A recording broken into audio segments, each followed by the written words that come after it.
आ रही हूँ नैना दानिश जी, मैं जवाब जी। देखिए सरकार, नैना जी, सरकार जो बनती है कॉमन मिनिमम प्रोग्राम के तहत बनती है। हमारे नेता आदरणीय नीतीश कुमार जी का उद्देश्य है बिहार को आगे तरक्की के रास्ते पे ले जाना। हम इसलिए गठबंधन करते हैं। अगर वो किस प्रकार की बातें कह रहे हैं तो वो अपने उनका दल के नेता को देखना चाहिए और समझना चाहिए। हमारे नेता का बस एक ही उद्देश्य है बिहार को आगे ले जाना, और हमारे नेता बिहार को आगे बढ़ाने में दिन रात लगे रहते हैं। ठीक है मनीष जी। दानिश जी का रिएक्शन लूं, लेकिन अजय गौतम जी, क्या आप इस बात से इत्तेफाक रख रहे हैं? देखिए, अब जो उनके साथी है गठबंधन के, अपनी ही पार्टी के नेता, अपने ही गठबंधन के साथी जो है वो नाराज हैं भाई गिरिराज सिंह के इस बयान से। फिर इस तरह के बयानबाजियों का क्या मतलब है, औचित्य क्या है? देखिए, सच कहना, सच सुनना और सच को स्वीकार करना एक बहुत बड़ा दिल चाहिए। राजनीतिक विवशताएं हैं इस देश की, क्योंकि एक धर्म विशेष को खुश करना है, एक धर्म विशेष को नाराज नहीं करना है, टोपी पहन के उनके साथ इफ्तार करना है। तो जो इनकी राजनीतिक विवशताएं होती है ना, वो इसी तरीके के बयान देते हैं, वो सच को स्वीकार नहीं करते। लेकिन क्या ये बयान नफरत फैलाने वाले नहीं है? नहीं, मैं आपको फैक्चुअल पोजीशन कह रहा हूँ। आप तिहाड़ जेल का सर्वे कर लीजिए, आरटीआई लगा लीजिए। आरटीआई लगा के जेल में पूछिए हिंदू उस धर्म तिहाड़ के जेल लोग के अंदर बलात्कार करने कितने वाले लोग नहीं है बंद क्या हैं अजय जी? और वो किस धर्म के लोग हैं। तिहाड़ उनके जेल में नाम से हिंदू पता धर्म चल के लोग जाएगा। बलात्कार करने वाले लोग हैं कि नहीं, इसकी बात बोलिए ना आप। जुर्म में है 70%। तो गिरिराज सिंह जी ने क्या गलत कहा है? और निर्भया कांड की ये बात कर तिहाड़ रहे थे, जेल में निर्भया कांड हिंदू में धर्म के लोग इसका अपराध सबसे करने ज्यादा वाले हैं विवशता कि नहीं, इस बताई पर वो तो पहले आइए ना आप। जो छूट इस गया देश में सबसे ज्यादा जो अपराध हो रहे हैं उसमें हिंदू धर्म के लोग हैं कि नहीं है? अजय आप गौतम जी, अपराध को धर्म से क्यों जोड़ रहे हैं? अपराधी क्या कोई धर्म होता है?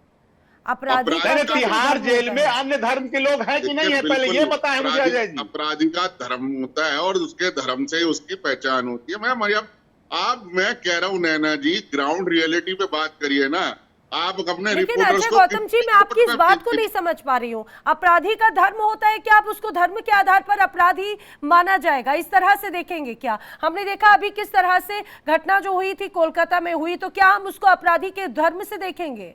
हम निर्भया या इस तरह की तमाम घटनाएं होती हैं, क्या अपराधी का भी अब धर्म से आकलन किया जाएगा क्या?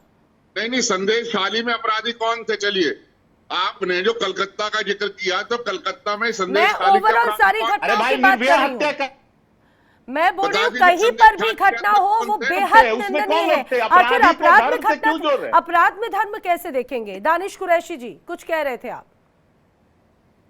पहले तो मैं तो यही कहूंगा कि मनीष जी अपना स्टैंड क्लियर करें। जेडीयू जिस तरीके की अराजक राजनीति गिरिराज कर रहे हैं की कोशिश कर रहे हैं, उस पर किस तरीके का राजनीतिक दबाव बनाएंगे। दूसरे नंबर की बात, अजय गौतम जी ने एक बात कही कि एक विशेष धर्म के लोगों को के चक्कर में आके राजनीति हो रही है। देखिए, गौतम साहब को शायद ये नहीं पता कि देश में समानता की व्याख्या इसीलिए बनाई गई है।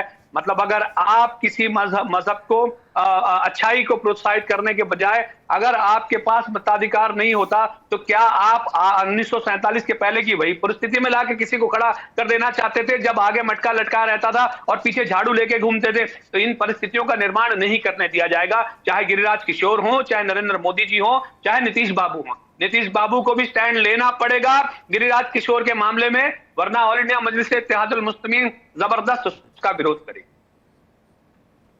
ठीक है, लेकिन दानिश जी, उस समय आपसे मेरी बात होते बात करती थी। दानिश जी, आप तो फिलिस्तीन के समर्थक में हैं, आप तो जय फिलिस्तीन बोलने वाले लोग हैं। बिल्कुल, आप तो कहाँ, आप अगर विरोध करते हो तो कोई नई बात थोड़ी है। जब नहीं, देश की संसद के अंदर ये तो भारत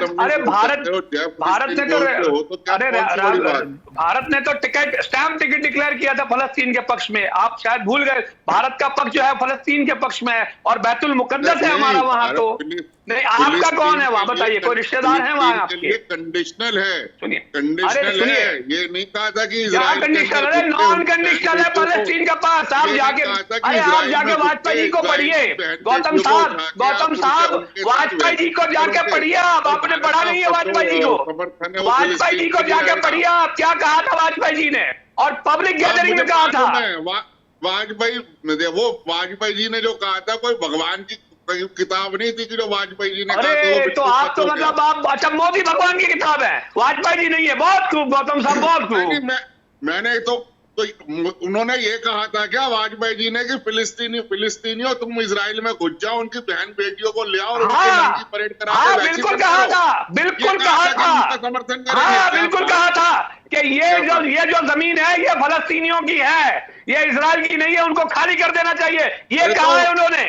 जमीन के लिए समर्थन किया था, उनको ये समर्थन थोड़ी नहीं करा था कि इजराइल में घुस के तो जमीन का सुनिए, तो जमीन के अरे तो ओवैसी साहब ने भी जमीन का ही समर्थन किया है, जाके जंग नहीं लड़ रहे, वो असद साहब जाके जंग नहीं लड़ रहे, उन्होंने जमीन का ही समर्थन किया था।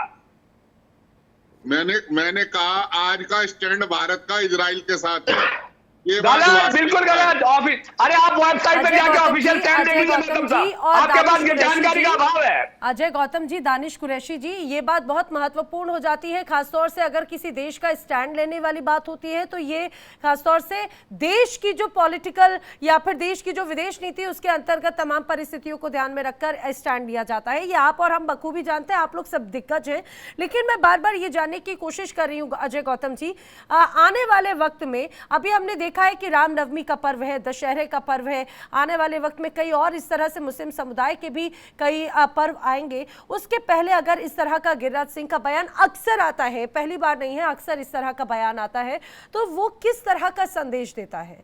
एक तरफ हम बात करते हैं स्थिति को सौहार्दपूर्ण बनाने की, लेकिन इस तरह से भड़काऊ बयानों को कब तक देखेंगे? नैना जी, ये भड़काऊ बयान नहीं है, ये देश की वास्तविकता। अच्छा एक बात बताइए मुझे आप, कभी भी दुर्गा सिखों का त्योहार निकलता है, हिंदुओं का निकलता है, जैनियों का निकलता है, पुलिस का कितना बंदोबस्त होता है? मिनिमम होता है। जब भी मुसलमानों का कोई भी जुलूस निकलेगा, मुहर्रम का निकलेगा, शब्बे रात का निकलेगा या और भी कोई निकलेगा, देखिएगा मैक्सिमम पुलिस डिप्लॉयड होती है। मैक्सिमम क्यों डिप्लॉयड होती है? उन्हें पता है कि ये इसकी आड़ में कुछ ना कुछ अराजक करेंगे, ये इसकी आड़ में कुछ ना कुछ इन्होंने दंगा करना ही करना है। आप हिस्ट्री उठाकर देख लीजिए ना। बावजूद गिरिराज सिंह जी कहते हैं कि भाई मैं तो कभी हिंदू नहीं बन सका, मैं चुनाव भी जाति विशेष इलाके से लड़ता हूं, लेकिन मेरी इच्छा है कि मैं हिंदू बनकर चुनाव लड़ना चाहता हूं। आखिर फिर भी उनकी ऐसी क्या मजबूरियां हैं मनीष जी? बात वो यहाँ पर हिंदू मुस्लिम की करते हैं, लेकिन यहाँ पर भी कहते हैं कि मैं खुद ही कहीं ना कहीं ईमानदारी नहीं दिखा पाता। नैना जी, बाबा साहब का संविधान इस देश में हर व्यक्ति को कहीं से भी चुनाव लड़ने का अधिकार देता है। गिरिराज सिंह को अगर शौक है किशनगंज से चुनाव लड़ने का, तो बिल्कुल वहां जाके चुनाव लड़े, उन्हें कोई रोका है क्या? अगर देश के किसी अन्य राज्यों में भी चुनाव जाके लड़ना चाहते हैं तो वहां भी लड़ सकते हैं। देश के प्रधानमंत्री जी नरेंद्र मोदी जी खुद बनारस से चुनाव लड़े हैं, तो हर व्यक्ति को अधिकार है कि कहीं से भी जाकर चुनाव लड़ने का। उन्हें रोका किसने है? उन्हें जाकर लड़ना चाहिए उन्हें चुनाव। ठीक है, ठीक है, लेकिन जिस तरह से गिरिराज सिंह जी का इस समय में ये बयान आया है वो कई मायनों में महत्वपूर्ण हो जाता है, सवाल खड़े हो रहे हैं, और यही वजह है कि देखिए अब उनके जो गठबंधन के साथी हैं या उन्हीं के जो अपने हैं वो भी उनके इस बयान से इत्तेफाक नहीं रखते, पल्ला झाड़ते हैं। आप तीनों मेरे साथ इस चर्चा में शामिल हुए, मनीष जी, दानिश जी, अजय जी, आप सभी का बहुत बहुत धन्यवाद।